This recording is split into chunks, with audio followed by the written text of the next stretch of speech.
Ngayon po, tayo ay gagawa ng ulam, panghapunan. Ito po ay isang recipe na nagaya ko din po sa mami ko. Ang tawag po dito is baked salmon with mayonnaise. So, ito po ang mga main ingredients natin. Ito po yung salmon natin. Ang pinili ko po na cut is yung nasa tiyan kasi mas masarap yung laman ng salmon pag ganitong cut. At piliin niyo rin po na ganito po ang cut ninyo sa salmon. So ito 4 na peraso po 'yan. Meron po tayong kamatis. Itong tomatoes natin, 2 malalaking kamatis ito na kinat ko po ng ganito ang size. Meron din tayong 2 bulb ng onion. Ang pagka-cut din po is ganito ang cutting natin. Ngayon, ito po ay 1/4 na mantika para po panggisa natin sa kamatis at sibuyas. Ito naman po is ang mayonnaise natin. I think ito approximate lang po ito. Normally ginagawa ko mga 3/4 cup of mayonnaise po. Ito naman is a mixture of salt and pepper, okay? Just to taste. So, nasa inyo na po yan. So, ako normally, mga half a teaspoon po yan. Ngayon, ito naman po ang bawang natin. 1 bulb po ito ng bawang. 1 clove ng bawang po natin ito. Slightly crushed.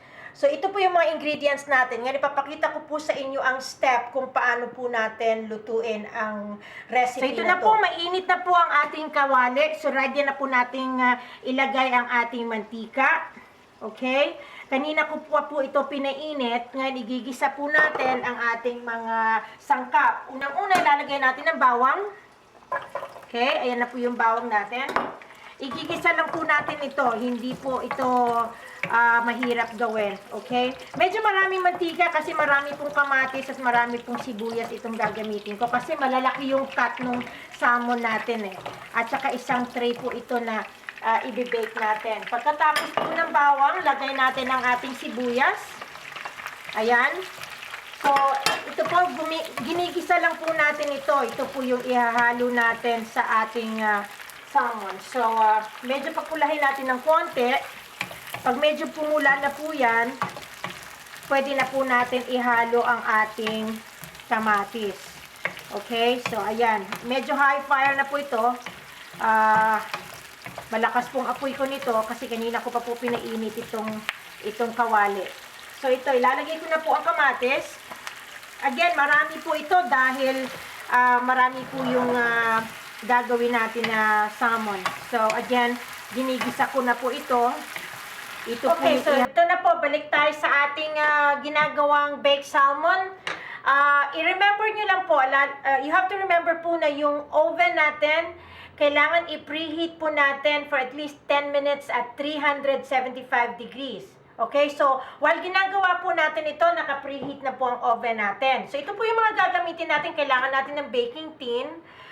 Kailangan natin ng foil para pangsarap po natin dito sa ating i-bake na salmon. So ito po ang procedure na gagawin natin. Sa bottom po, bali sa baba, okay, i-spread nyo po ito. Ito po yung ginisa natin kanina na sibuyas, bawang at kamatis. Okay? Preferably po tanggalin natin yung mga napakadali pong gawin itong recipe na to at masarap po ito sa hapunan talaga. Okay? So dadagdagan ko ulit ng mayo. So nakaspread po yan. Tandaan nyo po, ang kamatis nagpapatanggal po yan ng lansa ng isda. Okay, so that's why po may kamatis tayo, may sibuyas. Kung meron po kayong lemon, pwede din nyo po lagyan ito ng lemon. In fact, lalagyan ko po ito ng lemon mamaya. Okay, so ayan po. Ngayon, lalagay ko na po ang ating salmon. Ila-line up nyo lang po yan. Pwedeng dikit-dikit, pwede ding hindi. Ito pong tray na ginamit ko kasi is malaki. So, tama na po yung ganyan. Alright? So, pagkatapos nyan, spreadan ko na naman po ng mayo yung katawan niya. Yung katawan niya. Okay? Yan.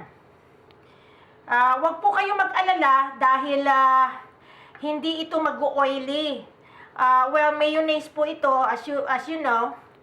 But then yung kamatis at sibuyas po kasi ang magpapatanggal ng lansa ng isda. Ewan ko po kung natikman nyo na itong ganitong luto, pero napakasarap po nito. Okay, so na-spread ko na pong mayo dyan.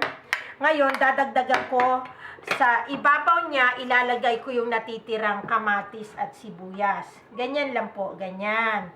Spread nyo lang po ng ganyan. Yan. Spread nyo lang po. Kaya siya maraming kamatis at sibuyas. Kasi ito po talaga nagdadala ng lasa niya. Itong kamatis at sibuyas. Tandaan niyo po na kailangan igisan nyo muna before nyo po ilagay sa, before ninyo i-bake. So, ayan. So, ayan na po. Ayan na yung yung salmon ko, nasa loob na po yan. Yung natitirang mayo ko, ipapatong ko na naman ulit. I-spread ko lang po yan, ganyan. Napakadali pong gawin ito. Again, gustong-gusto po ito ng mga bata. Ngayon, naka-preheat na yung oven ko. In fact, ready na yung oven ko. So, pagkatapos po nito, sasara natin siya ng foil. Tapos, again, kung gusto nyo po dagdagan gusto nyo dagdagan ng pepper, gusto nyo dagdagan ng asin, or lagyan nyo po ng pinch of lemon, may powdered lemon po, pwede nyo rin po lagyan. So, depende na po sa inyo yan. Okay, so ito is recommendation ko po talaga nito is isasara muna natin siya pag binake natin. We have to make sure na nakasara. Ibibake natin siya ng mga at least 45 minutes to 1 hour na nakasara. Okay? After 1 hour or after 45 minutes, bubuksan po natin. Okay? So, mamumula na yon. Actually, luto na yon pero hindi masyado mapula. So, mga after 45 minutes to 1 hour, bubuksan natin yung foil. Tatanggalin natin ng foil. Pero wag nyo munang tanggalin sa oven. Kailangan i-bake nyo pa rin ng another 15 minutes para lang po pumula yung ibabaw niya. And then, ready to serve na po yun. Ganun lang po yun. So, mamaya, papakita ko sa inyo yung finished product. Papakita ko din po sa inyo ang picture ng baked salmon natin. Huwag po kayo makakalimot mag-subscribe sa ating YouTube channel, mga Lutong Pinoy po. Maraming salamat. Okay, ayan po. Nasa loob po ng oven ito, tinanggal ko na po yung foil. Kung nakikita ninyo, medyo